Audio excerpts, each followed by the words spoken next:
Amy Markowitz here to talk at you for many hours again today.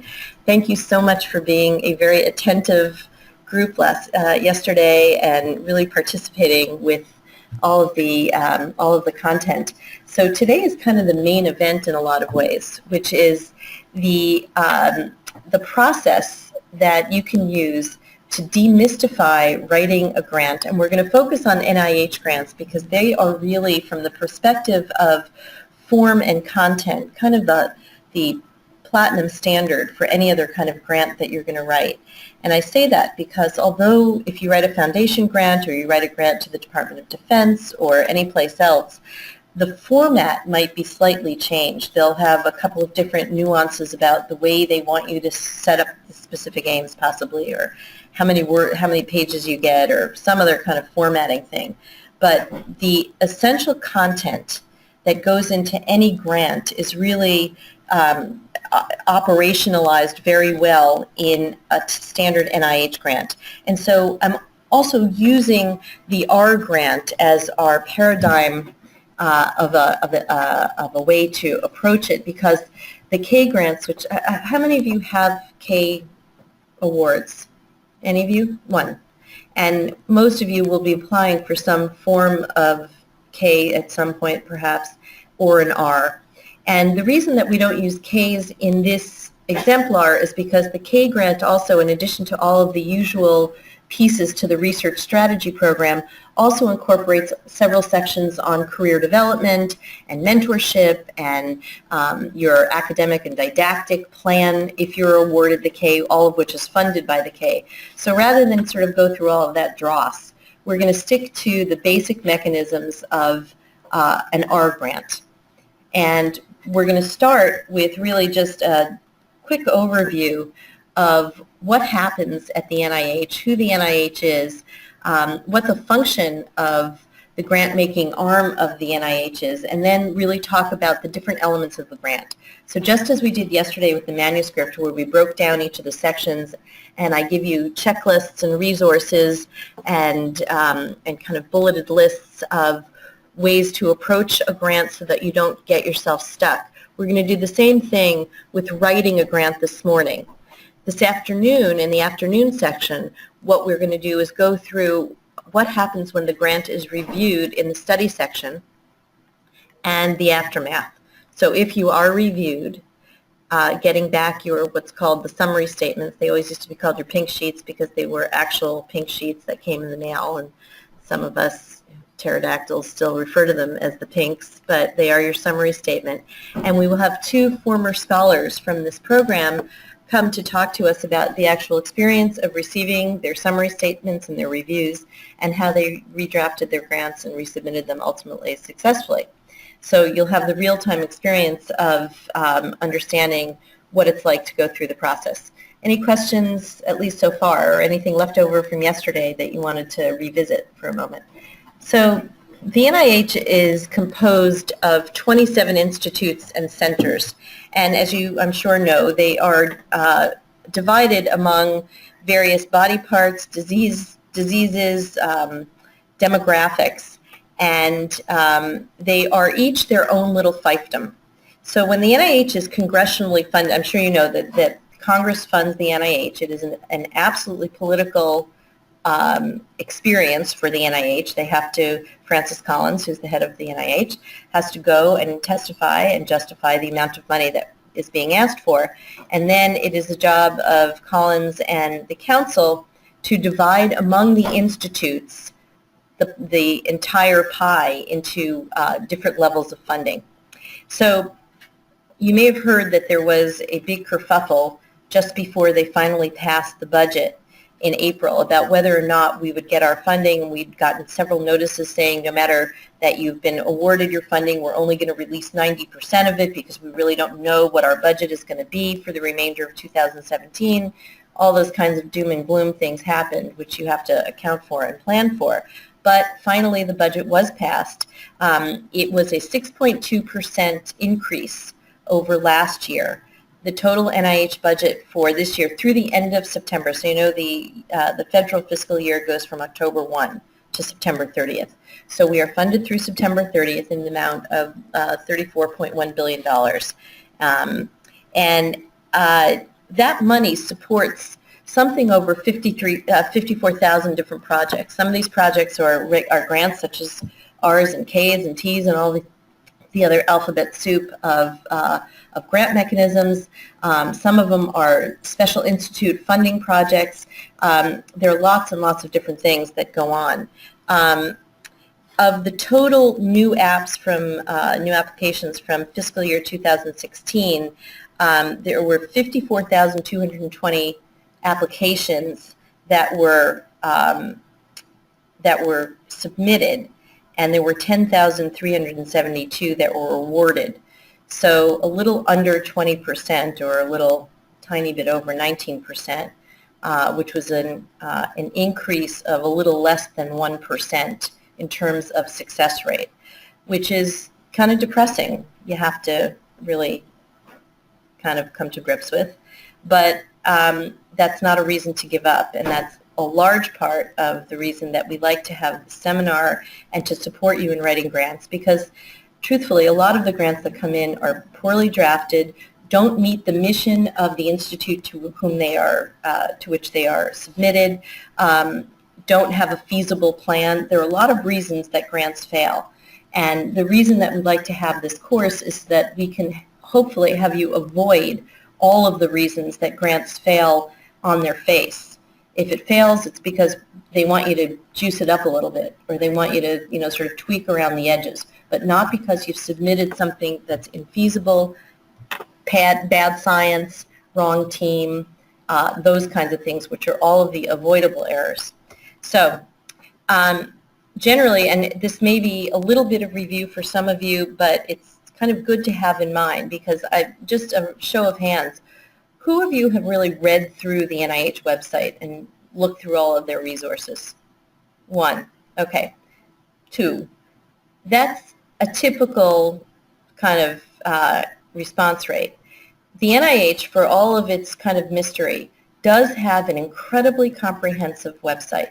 Each of the institutes has their own page, and then there are many, many, many pages of resources from the Office of Scientific Research and various other of the sections of the NIH that respond to issue and review grants. And they list the review criteria, and they tell you every single grant that they have funded, and they tell you who the program officers are at each of the institutes. This is a resource that you should really make yourself very well acquainted with, because to start writing a grant not knowing and understanding that there are explicit instructions for every single section of the grant, every aspect of the budget, all of the things about each mission, is really doing yourself a disservice. And we'll talk a little bit about that when we go through.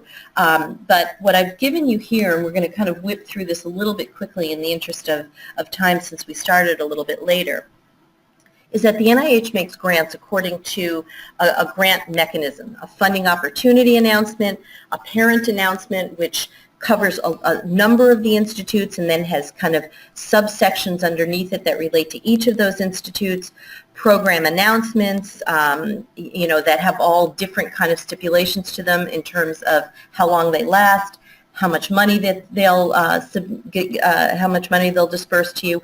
All of those nuances are very well cataloged on the NIH website, and you really are encouraged after today to go through and have a look and see what those resources are. And if you can start anywhere. If you start on the NIH homepage, there is a string of drop-down menus across the top that guide you to every single one of those places and each of the 27 institutes and centers. So the basics here are the R grants that you know of. So there are the R01s, which are the, usually 5-year, although there are some 3-year ones, and are renewable. There's the R21s, which are the more exploratory ones, R03s, which are small, maybe fund a small pilot study. Each one of the flavors of a grant has a different purpose, and you should really make yourself familiar with those. There's an R kiosk, as they call it, and a K kiosk that you can go to, and it has this really nice table that tells you who's eligible for what kind of grant, how long each of them last, what the maximum budget is that you can have per year over 3 years or 5 years or 1 year. And so part of the grantsmanship that we want you to develop through this course and elsewhere is to really understand how to guide your proposal to the right mechanism so that you don't literally bark up the wrong tree. Then there's the K Awards, the Career Development Awards.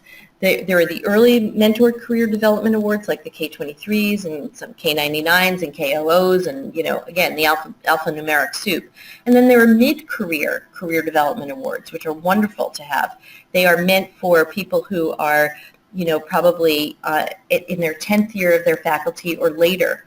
And it funds you to actually mentor and frees up clinical time in the same way that a K Award frees up 75% of your clinical time to get your research portfolio off the ground.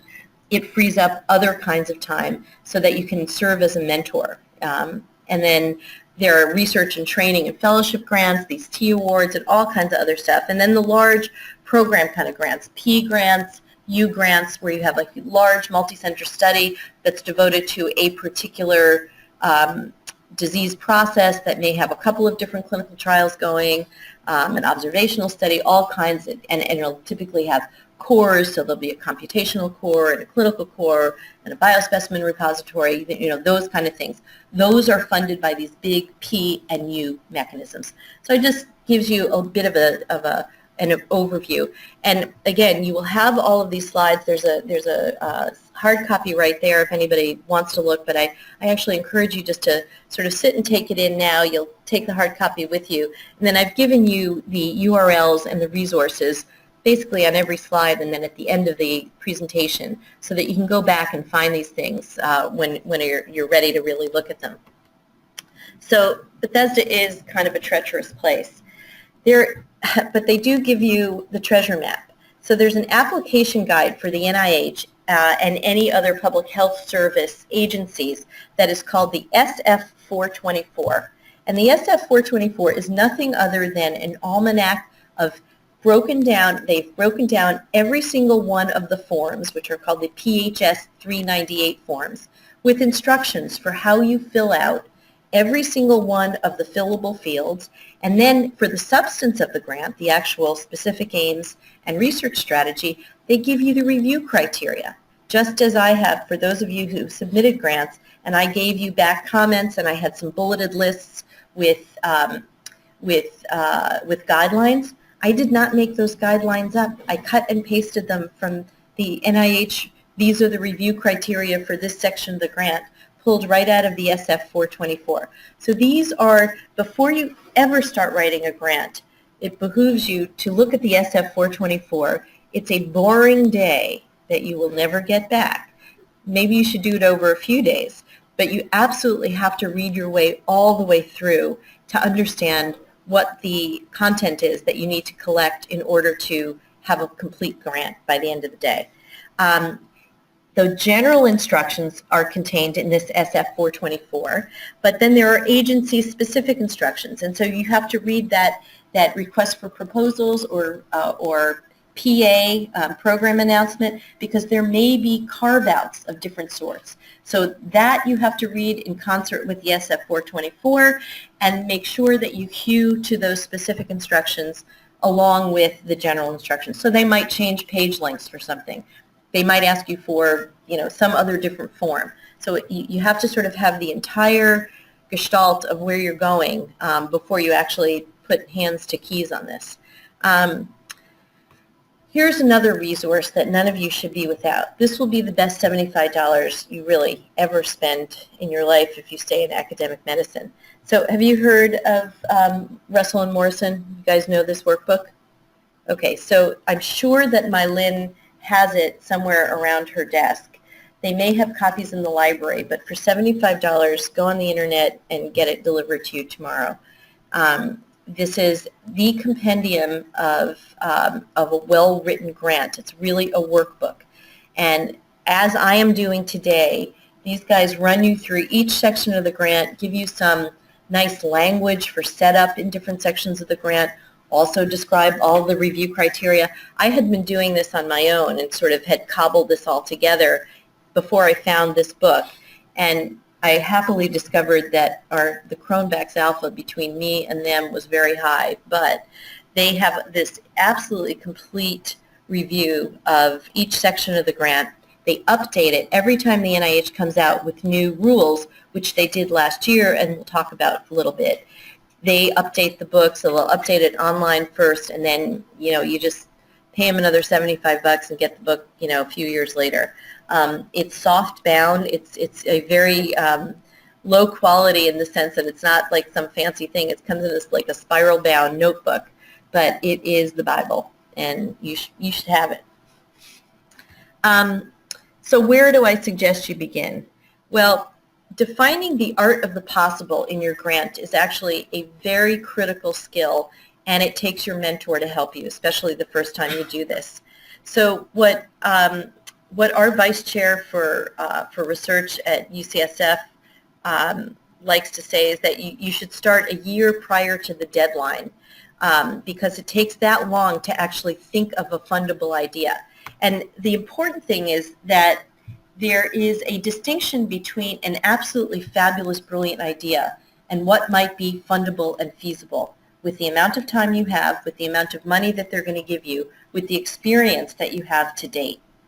And so really talking with somebody who is a very, very experienced grant getter is an essential part of the first step. The other thing that I like to tell people is to think vertically, not horizontally. Do you understand what I mean by that? We want to make sure that we're lifting the science. We're not just piling on with more and more. Now, it is certainly the case that there are areas in our field where the literature may be in disarray about things. And for that, it's good to write a few papers that try to elucidate where the general pathway is going. But writing a large grant that's going to fund you for $500,000, over a year, over 5 years, and really is quite an investment, shouldn't move the field horizontally. We really want to be moving it up, even if it is incremental. Getting your preliminary data nailed down and published is the other precursor to writing a good grant. And we talked yesterday in the manuscript writing section about wanting to make sure that you can cite yourself in that very first opening paragraph about what's important about the field or where the gap is and who's elucidated it. You want that to be you. Because in addition to selling the science in a grant, you are selling yourself. You are selling yourself as a completer. You are selling yourself as someone who should be trusted with a large amount of money that comes right out of the public trough. And they want to make sure that the deliverables that you promise are deliverables that you are going to show up with. So a track record of published work in the field, or if you're taking a little veer off, that's okay, but just wanting to see that you are a person who makes good on their promise is a good deal of what they are reviewing about. And the best evidence they have of that is your track record. So how to get that?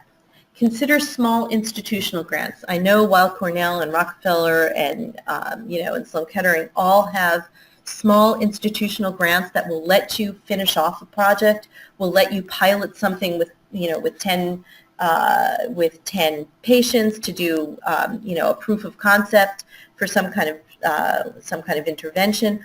All of those things, first of all, give you really good practice with grant writing. There are many of them. They don't necessarily have an NIH kind of schedule. Sometimes it's several times a year. Sometimes it's just on a discretionary basis. Sometimes a department, like the Department of Medicine at UCSF, just opened up a grant for cohort building. So if you want to build a cohort of trauma patients, you want to, build a cohort of, the last one I saw was actually an ALI, an acute lung injury after trauma group. They will give you money to build a cohort and start collecting biomarkers on them, prefatory to you writing a bunch of papers, and those papers then become the nexus or the nidus for you to then leverage into a larger grant, an R01 or something of the like. So I would really encourage you to check with the Office of Sponsored Research, to check with CTSC. There are many, many avenues and operations here that can give you advice about these internal grants. So I know some of you have them. You know, you have an institutional grant, right? Anybody else have one of those? So how did you get yours? Through the CTSC, right? And how much is it for? Like 30,000 or so, or? Oh, you've got your K through the CTSC, right? So there's the KL2 program also, right? That's a true career development award. But there are also small research grants. So you know, how much is yours for? It's probably about maybe 20 or 30,000. I mean, that's usually about what they do in these institutional grants, but it's enough to let you finish your study or get it going and finished. Creating a work plan. So again, like with the manuscripts, you go to the instructions on the website of the funding agency and you set up the major headings and sections and you give yourself some line and word counts and figure out what the formatting requirements are. Now, they will tell you you can use Arial or you can use Times or you can use this or you can use that. Here's what I'm going to tell you, and don't do anything different. Arial 11, period, the end. Arial 11 ensures that you are not going to exceed the characters per inch requirements and the line inch per requirements. It's always half an inch around. You set your Word document at half an inch around, and then when you upload it to the NIH, it automatically puts all the headers in. We used to have to do it on actual pre-printed forms, but now you just do it on a Word document. You set your margins for half an inch around. You use Arial 11. For figures and tables, you can go down to Arial 9 font, but don't do anything else. This is like a friend of mine, father was a sailor, and he said, there are only two colors for boats, black and white, and black is stupid. Nothing other than Arial 11 really makes sense here. So the other thing to do, or the next thing to do, once you've kind of cited yourself to the grant mechanism and that you think you want and the research program that you're looking at, is contact the program officer, who is always going to be listed on that program announcement as the supervisor of the program. The reason to do that is that each of the institutes, and within the institutes, each of kind of the cores or centers have their own mission. And these guys and women are portfolio managers.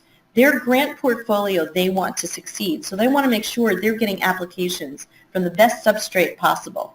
They will pick up the phone and answer, but you should probably precede it with an email. They are very happy to talk with you about whether your idea fits their mission, whether what you're suggesting is feasible, whether it is something that they think you should put in for this cycle or that cycle, whether it should be an R03 or an R01 or an R21 or some other mechanism. They are your best guide about whether you have got a round peg for a round hole. The other resource that is essential is the NIH Reporter. Does everybody know that this document exists? So the NIH Reporter is the compendium that's published by the NIH, and it is online and searchable online, that lists every single grant that NIH has made. And you can search it according to some keywords. You can search it according to PI name.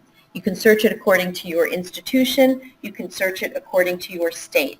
There are a zillion ways to sort of get into it with just a real easy fillable form. And you can make combinations of all of those. You can search by grant type. You can search by active currently versus no longer active. And what it does is it will churn up a list of all of the grants that have been made, and you can see whether your grant idea kind of fits well within what NIH has already funded. You can see what it'll do is when it pulls up the grants that have been funded, you see the abstract. You know that all of you have to, when you write the grant and submit it, there's an abstract, that 30-line abstract that you're required to submit. That is what the public-facing introduction of your grant is to the world. That's what's published in the NIH Reporter. That's what Congress looks like when they are evaluating whether NIH has effectively carried out its mission. So even though you're ready to kill yourself by the time you write that 30-line abstract. It is, in fact, the thing that everybody else in the world sees about your grant. And then linked to your grant number once it's awarded, you know how when you publish your papers, you have to have the grant funding noted in the funding and acknowledgments. That gets mapped into the NIH Reporter as the deliverables, the products of that grant.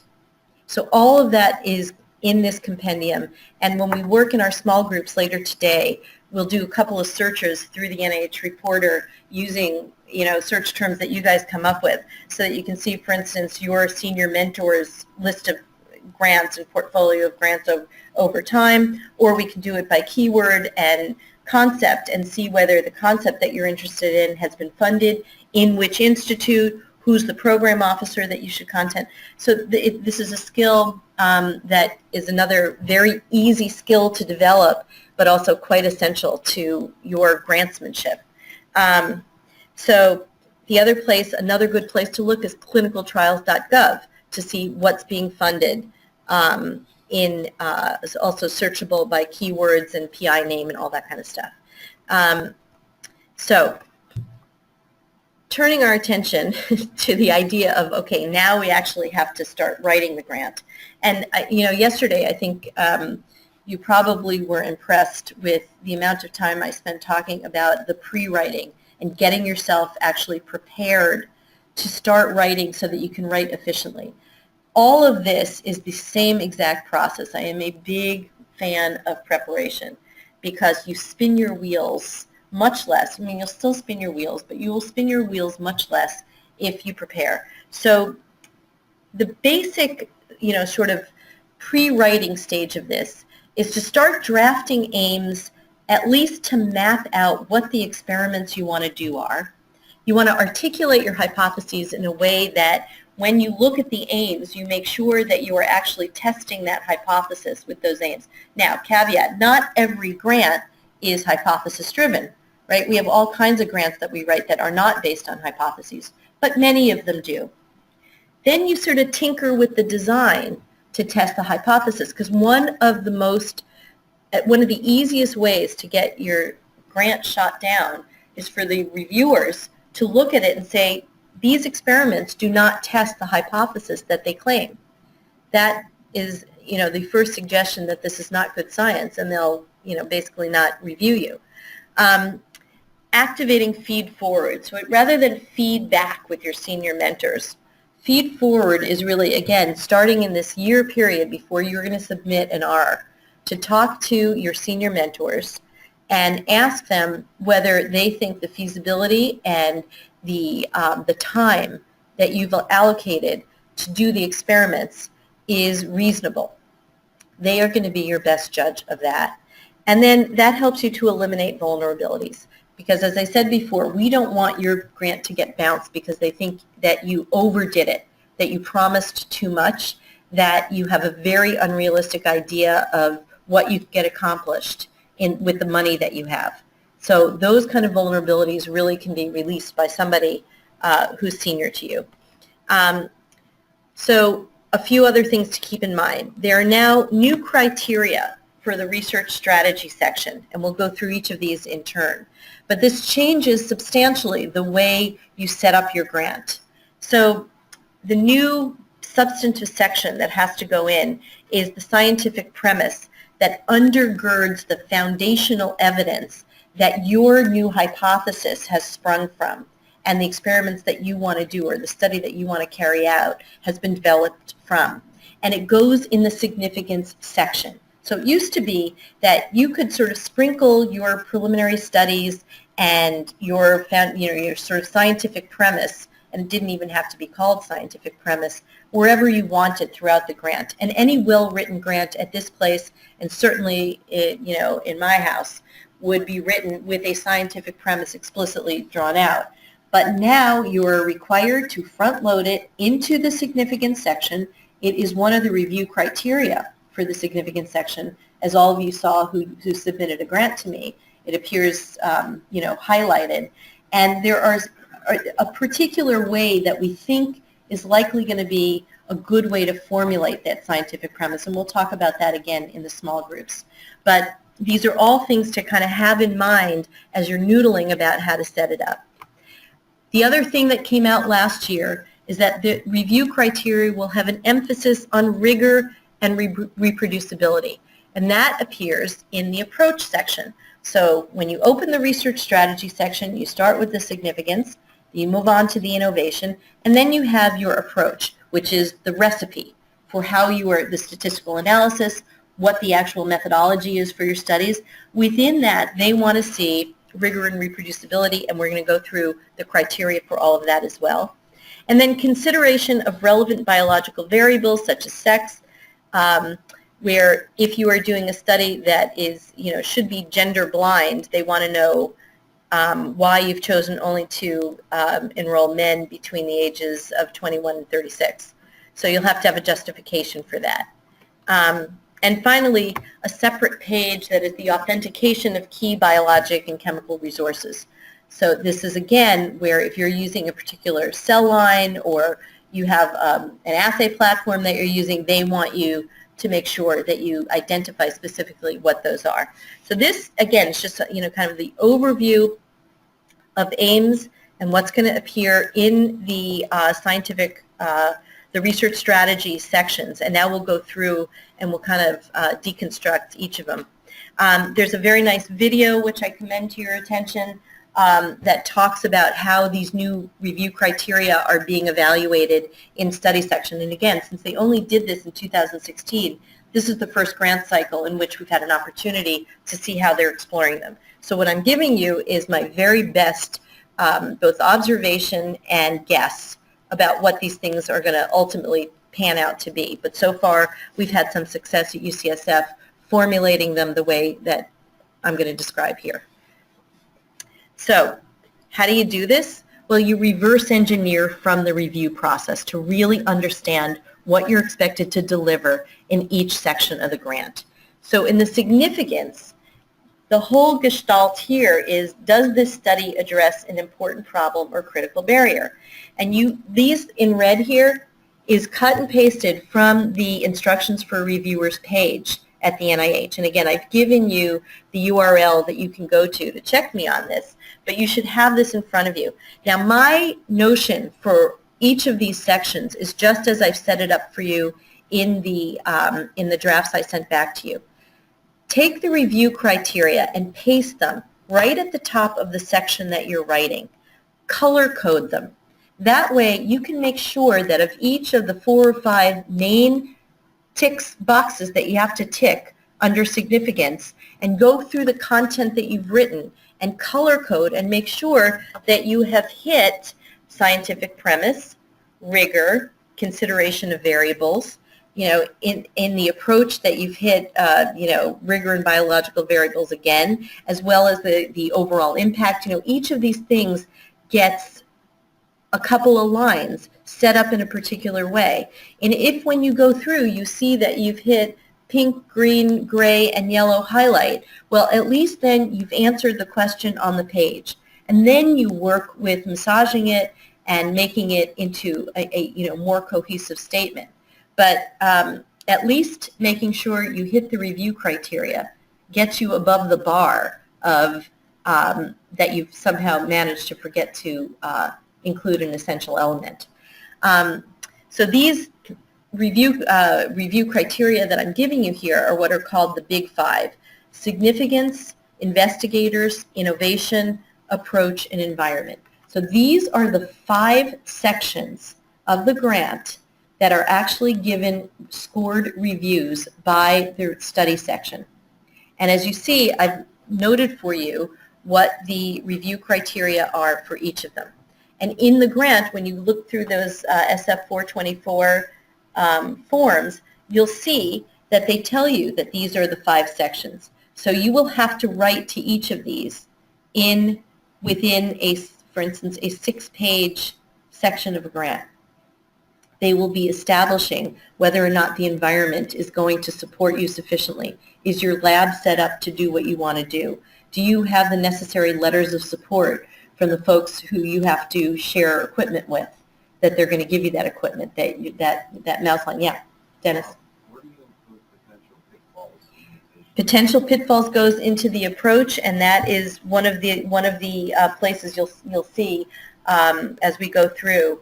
You always have to have the uh-oh statement, right? So you set out what you think your approach is going to be, but they expect that as a sophisticated scientist, you understand that it's possible that something is going to get cocked up along the way. And if that happens, they want to know that you will be able to make a mid-course correction that is significant enough that it doesn't crater the aims. So you have to have what if the cell line dies? What if you don't recruit the numbers that you needed to recruit from your patient sample to be powered to find the effect that you wanted? So things like, I have 2 other hospitals that I can recruit from. I have another, I'm using the Roche assay for this, and if it blows up, I can use the Abbott assay. These kinds of things are the things that they want to see. But we'll go through each of those when we get to them. So the limits. Yes? So I wrote a grant. It wasn't for NIH, but it was similar style. Uh-huh. And one of their critiques was, oh, you didn't include the preliminary data. But I guess we didn't really, one, we didn't include it because would they say, oh, well, if you have like the funding or the ability to get the preliminary data, then why do you use this grant? Well, that's a grantsmanship issue because you shouldn't be getting a grant just to repeat your preliminary data unless you are expanding the research question that you answered with your preliminary data that is the undergirding that is allowing you to ask the next question or has generated a hypothesis that you now want to test based on a foundation that you have created with your preliminary data. So had I been reviewing that grant, I would have erred on the side absolutely of citing the preliminary data, but then explaining how you were expanding it, that you weren't just going horizontal with it, that you were going vertical with it. They were saying, oh, you know, give an alternative strategy if it doesn't work, but we knew it worked because we had preliminary data, but I guess it wasn't clear enough. I don't know. Well, that's a good lesson learned. Yeah. Yep. So, but that can happen. That absolutely can happen. So here, the way the grant is set up, the narrative part of the grant is the specific aims single page. So the specific aims single page, which I also asked you guys to submit to me, you saw I would put on each of them 1 page only, and it's set up with several paragraphs of narrative that, like the intro to a manuscript, describes the overarching problem, the gap in the knowledge, a hypothesis, if it's a hypothesis-driven report, and where you're going with it, and then the aims themselves, and we'll talk about how you construct aims in a minute, but my view of this is that the aims should be self-contained and have a little bit of the methodology underneath them and a sub-hypothesis if there's a hypothesis that actually supports or will be tested by that aim. And then you end with sort of an overall expected impact. That's 1 page and 1 page only. And my view of what the specific aims page is for is if by some, sort of catastrophe of the ether, that 1 page got separated from the rest of the grant, a careful reader and reviewer would actually understand exactly what it was you were going to do, understand whether there was a feasibility to it, and determine whether or not it fit the mission of this PA or program announcement and the Institute. So it is the Reader's Digest version that you then get to expand further in the significance and innovation section, and then is given full berth in the approach section where each of those aims is then explicated to the detail of, the recipe for how the study is going to be carried out. Questions? So most R's at this point are 6 pages. Sometimes they're 12, depending if it's a, sort of a larger program with more money, more money that they're intending for you to carry out. But generally, you have to accomplish all of that in 6 pages. And they made a point of saying that when they included this scientific premise, new criteria for the significance section, they were not increasing the page limit. So you got to get all of that very efficiently in there. Usually the significance is 4 or 5 paragraphs, but it can go, really a page and a half at this point. It used to be just, 3/4 of the page, and you put the innovation at the bottom of that page. Now the innovation, I give you a a suggestion that it should be about a paragraph, unless you have a really, really innovative technique which you want to sell, in which case you should use more real estate for that. And then the approach will generally take you 4 to 5 pages. So all of the essentials of the specific aims really are about explaining what the gap in the knowledge is. And this statement here, state concisely the goals of the proposed research, including the impact that the results of the proposed research will exert on the research fields involved, and summarize the expected outcomes. So you have to basically do that in about 4 paragraphs. The opening statement has to be a real eye-catcher. This is the one that is similar. Remember yesterday I said that in that first paragraph of the intro, you want the deputy section editor at the journal who's reading this for the first time to understand that this has kept you up at night. And if she had known about it, she would have been kept up at night also. That's kind of what the rhetorical piece of opening your grant should be. Now, it doesn't have to be dramatic per se or use dramatic language, but it can be stark. It can be stark about things like, despite advances in diabetes over the last, 20 years, people with type 1 diabetes can expect a 13% reduced mortality. Blah, blah, blah, blah, blah. Things like, we still don't have, this has been going on for hundreds of years and we still don't have a cure.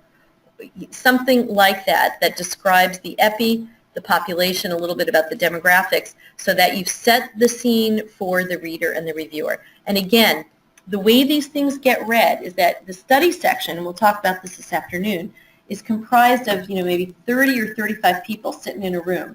There will be 3 people who have been assigned your grant as the primary reviewers, of which one of them is going to lead.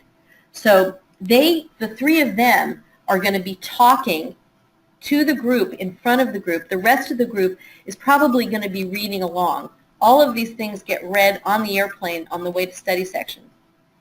So they're going to be read really quickly. And that is why your specific aims page, as the guide, as the roadmap for the rest of the grant, is really, really critical for them to apprehend and not misunderstand. If there's more that they need, that's good, but you have to guard against them misunderstanding something that makes them not want to read on further, or makes them have a great deal of reserve about or lack of excitement about your plan. So it has an opening statement.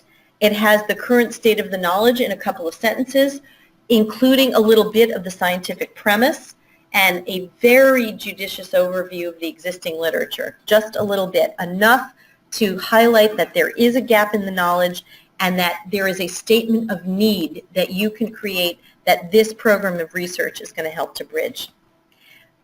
Paragraph 2 is stating what the long-range goal is. So if you buy what I'm saying, Dr. Reviewer, the unmet need will be met. So the goals and objectives kind of link back to that unmet need. In there you put if it's a hypothesis-driven report, you have your central hypothesis and how it was formulated, so your kind of best scientific bet, and then the rationale. So if the reviewer buys your plan, here's the art of the possible of what you're going to achieve. Then your pioneering understanding or familiarity with the techniques. This is where you prove up your feasibility as the right person for the job. This is the paragraph where you're starting to sell yourself and your lab. And then finally, the impact. And the way I like to articulate this is kind of what advanced won't occur absent this study. So, this is not I like science and I want to help people, and that's what the ultimate impact is. This is, absent our being able to complete this, a barrier that has stopped the field from going further at all will still be a barrier. Do you understand that articulation? It's a little bit of a nuance on the usual, but I want you to think about that as a possible way to articulate the impact and the need for this kind of scientific impact statement. Any questions? I know this is unbelievably dry and extraordinarily boring, and I appreciate that everybody's eyes are still at least partly open, but this is the substrate that you just absolutely have to need to know, and it's much easier for me to give it to you this way than for you to ramble around on the NIH website by yourself without having this as a grounding to understand where you're going. So the way I like to set up the specific aims page is that the aims themselves are set off by a couple of lines from those main paragraphs. And if there is a matching sub-hypothesis, you put that underneath. And you conclude with the outcomes and expectations and important contributions underneath the aims. Generally, there are no more than 3 aims in any well-crafted R. Sometimes there are 2. 4 will already be seen as too many. So if you can limit yourself to 3, that's probably a good benchmark to go for. A good way to conceptualize how to write the aim itself is to think about each aim as a paper title, which is actually what it should be. So the deliverable of a grant are the papers you're going to write, right? And ancillary to that, the talks you're going to give and all that other stuff. So each of those aims describes an experiment that you're going to do, or a piece of the study that you're going to do, or some intervention on part of the cohort. And if you conceptualize how you would state that aim as a paper title turned around, it helps you to craft the aim a little bit better. So that's one thing to think about. The next thing to think about is the order of the aims. So often what we'd like to have, a good way to do it is a descriptive aim followed by a predictive aim with expected outcomes. And match each hypothesis to its aim and experiments. And as a self-editing note, if you have too many ands in a specific aim, that probably signals that it's too complex an aim. You're not going to cure HIV and TB and HPV, right?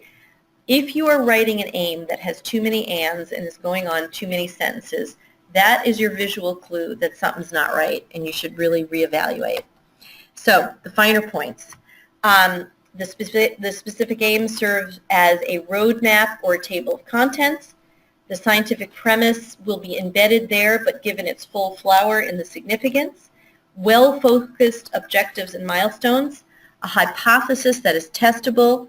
Articulated expected outcomes. And don't ever forget that these can evolve as the research plan evolves. So although you start out by writing your aims, over time, as you are doing many drafts of these aims, you will evolve them slightly as your mentors or someone else says, you know what, you really can't do the study that way. You have to do this, you have to do that. Then you can tweak your aims as you go along. So it doesn't have to be set in stone until sort of as it's all coming together. Does everybody understand kind of what I mean by that?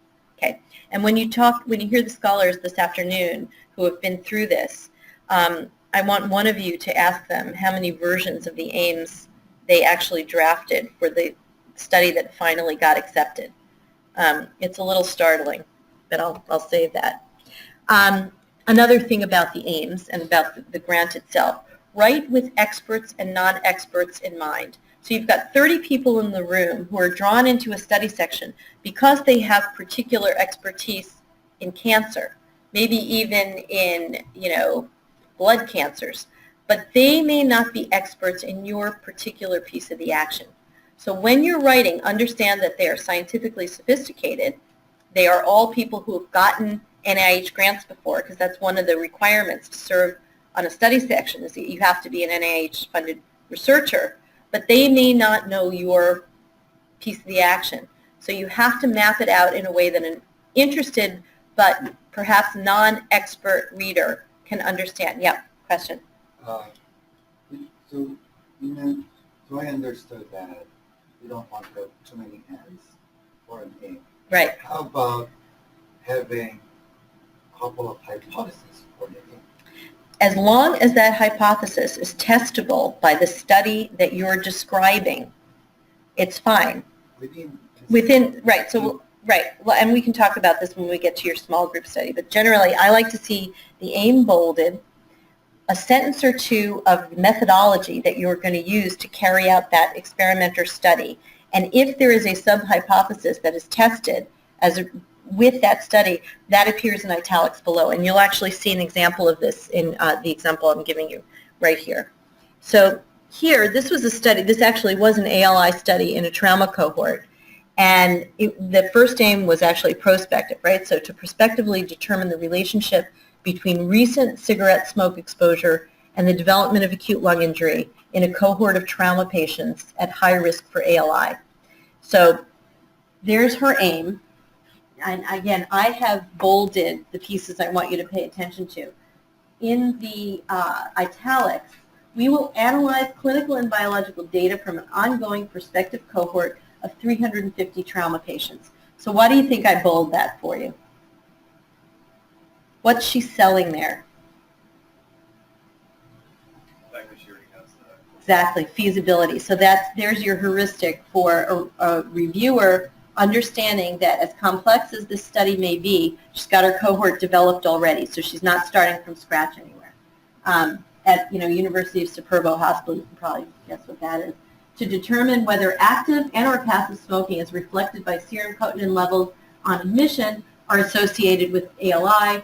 This cohort provides a unique opportunity to study a population with high prevalence of smoke exposure and at high risk for ALI. The hypothesis is recent active or passive exposure to cigarette smoke will be associated with an increased incidence of ALI in trauma patients. So you see how she sets that up? Now, this was a brilliant experiment and study. So as anybody who's done any smoking research knows, people lie in self-report about whether they've smoked or not, right? So she had to find a biomarker that was going, and people who show up in the hospital crushed by, in our case, the 38 Geary bus, but it could be the 72nd Crosstown, the M72 for you guys. There's like a horrible incidence of people getting crushed on the 38 bus in San Francisco. They won't tell you that they were smoking right before they get smacked by a bus. So the best way to figure out whether smoking actually predisposes you to develop ALI is to have trauma patients who would not necessarily know that they smoked their cigarette and then stepped out into the street and got crushed by the bus. So what she had, her experiment was set up so that when trauma patients appeared in the ER, the nurses were going to cut their toenails and some hair, because cotinine shows up immediately in fingernails and hair. And it all worked really well until the second day when the nurses went absolutely ballistic and said, these people are crushed beyond belief. We've got 1,000 things to do with them. We are not cutting their toenails. So that was the only unfeasible piece of what was otherwise a brilliantly designed study. And she went with hair, and I think she ended up with fingernails or something else eventually. But in any event, it was a really nicely designed study to get around the problem of obvious, self-report and a particular cohort that is at particular risk for badness in the ICU. Next, here's her second aim, to determine the relationship between biomarkers of longer-term cigarette smoke exposure and ALI in a prospective cohort of mixed medical and surgical patients. So, again, we will use the resources of an ongoing cohort study to perform a nested case cohort study of 340 patients and critically ill controls. Novel biomarkers in urine, hair, and toenails that reflect longer-term CSE will be used to compare exposure. This sample will reflect a broad range. Hypothesis 2, active and secondhand smoking as reflected by the biomarkers are associated, with ALI in a broad population, right? So very nicely set up. And then 3, to test the mechanistic relationship between cigarette smoke and ALI by measuring other biomarkers of endothelial injury and so forth. So she chooses the key biomarkers that they're going to use, and when she gets to the approach, obviously all of this is explicated in great detail, but at least the reader of this now understands exactly, as we talked about yesterday, making sure your reader very quickly goes from the solar system to the continent, to the country, to the state, to the city, to your street address. She's put you at the street address in the one page very, very easily. You buy it, and you buy the way the aims are set up, right, with hypothesis. As I said, not everything will have a hypothesis. Hers happens to. So that's how it's set up. So the research strategy. The significance and innovation are what start out the research strategy, and the new is that a few new things that even came up in 2017. You can't propose a clinical trial via a parent R01 mechanism. Now, so it used to be that there was a parent R01 mechanism that you could run a clinical trial in your institute just by saying that you wanted to, because there was this parent R01 that served all clinical trials.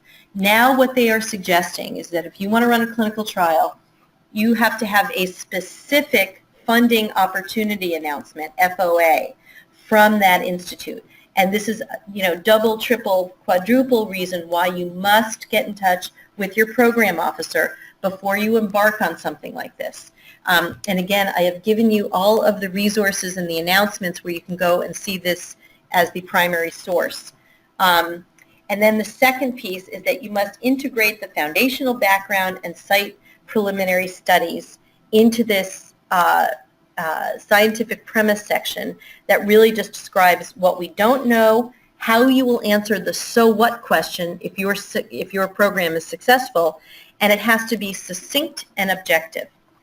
So here is what the NIH actually posted when they first made this announcement as a way to sort of describe what their updates are. I've given you these already, but if you want to see this nice schematic, it's on the NIH website, and here are your new reviewer guidelines: strong scientific premise, relevant biological variables, robust and unbiased approach to make sure that rigor and reproducibility are established, and kind of a bunch of other things that you want to take a look at and that we will have been discussing through this, but it's a kind of nice schematic.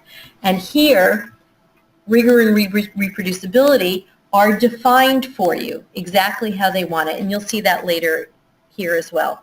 So I want to really spend some time now talking about the scientific premise, if you can stand it anymore, because what they want to distinguish here is that this is the research that forms the basis for your proposed research. It is not what will happen to the field if you are successful. It is the foundation that you are jumping off of. And the other key piece of what they want to do here is they want you to describe the general strengths and weaknesses of the existing literature. So you are bound to give a brief précis of whether the literature is in disarray, whether the literature is pointing in the direction that you think it is, or whether you're taking off in an opposite direction, and you better have a damn good reason for doing it, because this is where they're assessing kind of the strength of your idea. So here again, color coding the reviewer checklist, scientific premise: does this study address an important problem or critical barrier? If the aims of the project are achieved, how will scientific knowledge and or clinical practice be improved? How will successful completion of the aims change the concepts, methods, preventative interventions that drive this field? Not every single one of your projects is going to have an answer to that question, but they're all going to have some of those things. And so that's why I encourage you to post those reviewer criteria right at the top of the section and write to the review. The significance really has to now contain, again, here is just another checklist for you to use to make sure you've achieved what the significance has to have in it. The significance of the overall problem, which is the epi and demographics and everything else, the overall scientific premise, and you give them the label that helps them find that section. The foundation of this study is premised on. There is a strong scientific premise for an intervention that uses a supplement to increase calcium absorption. So just follow the bouncing ball using your own language. Aim 1 will advance existing evidence and design and technique by.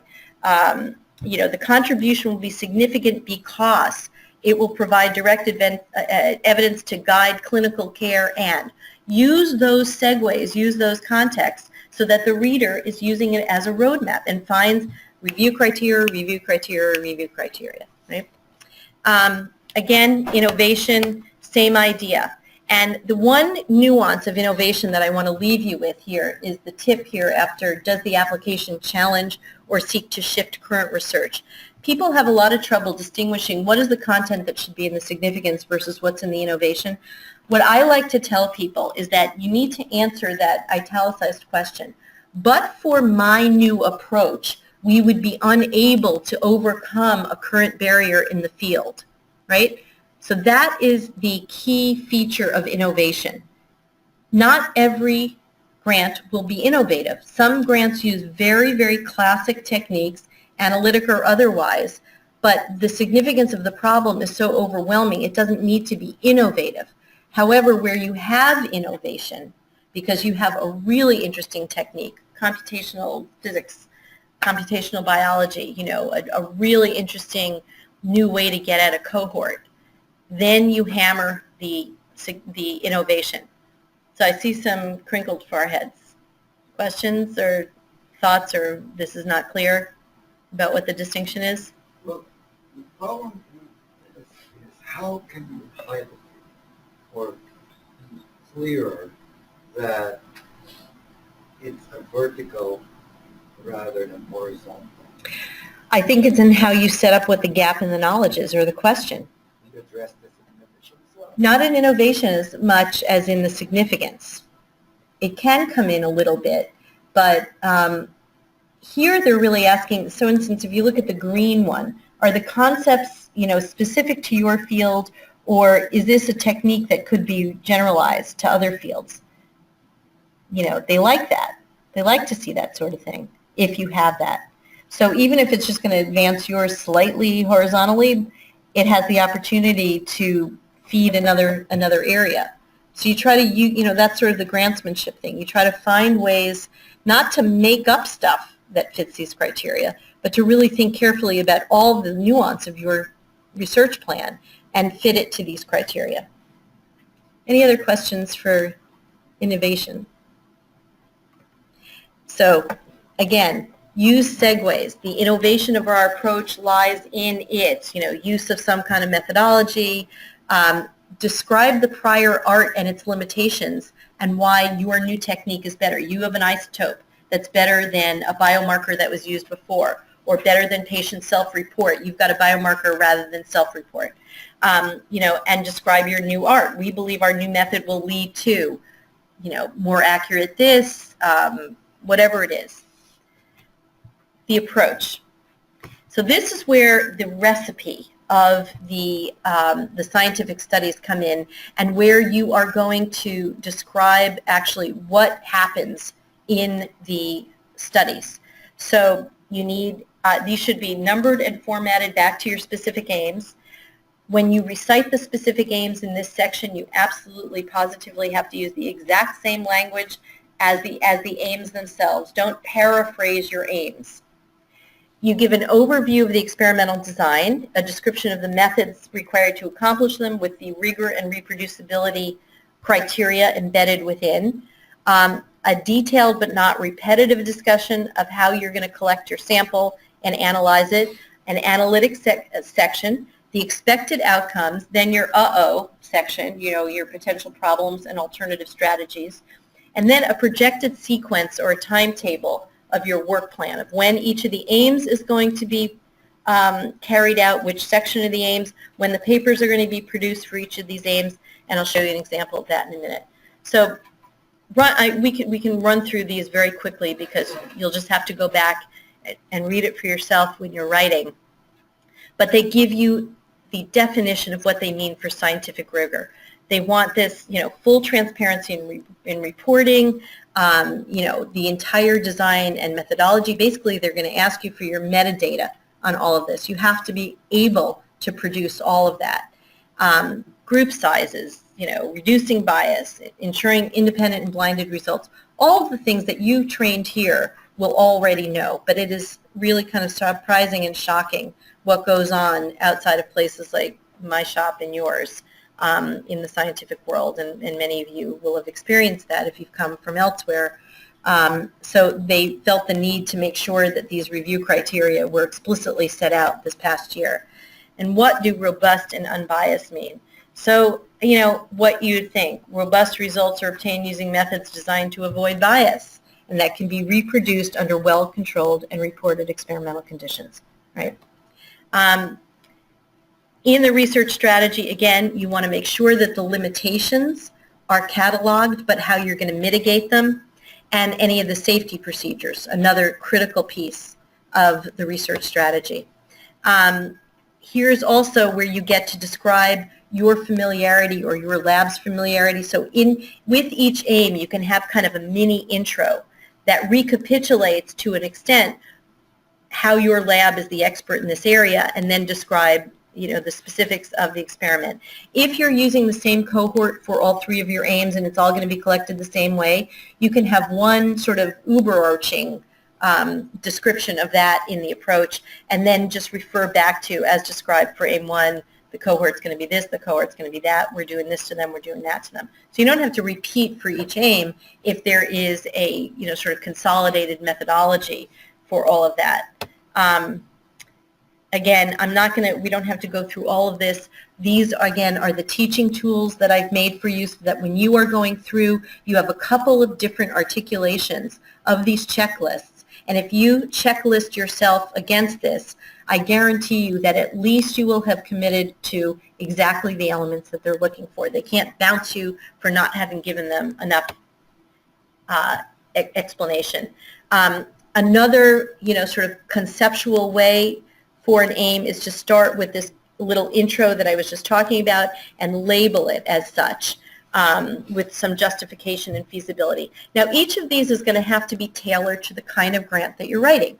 So that's why I wanted to give you all these different possible checklists. Do not panic. So they know that first-time applicants don't have a lot of preliminary data a lot of times, or a lot of experience. They understand that. You know that you get a bump as a new investigator. So if before you have gotten your first R, or for a substantial competing NIH grant, you actually get an extra couple of points in your review, and you should use that carefully. Don't waste it on a small study, because once you've gotten any kind of R, it erases it for all time. So you kind of want to save it for an R01 if you can, right? That new reviewer bump, new investigator bump, or early stage investigator, which is within 10 years of the completion of your terminal research degree or residency, whichever is later. So here's that timeline of activities that needs to also be the final piece of the 6-page research strategy section. And you can see in this one, each of the activities of the aims are set forth, and over years 1 through 5 for this R01, she maps out what she's going to do, finalizing the qualitative survey, administering the survey, writing the paper that came out of the survey data, all of that kind of stuff. And this design of such a thing is sort of the tried and true, and it's the most efficient way when you're getting down to that 6th page and you're panicking. It tends to be a pretty efficient way to do it. The final finale here, the implications and future research agenda. This is a very important piece to have in there, because you want to show them that this R01, which they're funding for 5 years and giving you a whole boatload of money for, is not just going to be a one-off kind of thing, that there is the opportunity to continue a body or road of research and where you're going with it. Now, a new announcement was just made about a week and a half ago that said they've decided that for very senior researchers, and in fact, this may have come up in your labs or with your mentors recently, they are going to stop trying to concentrate R01s in all the senior researchers so that you as junior researchers will have a bite at a bigger piece of the pie. I have very mixed feelings about that. I want you to be funded very well, but that's because I want them to make the pie bigger. For our purposes, I don't want to be limited to only having 3 R equivalent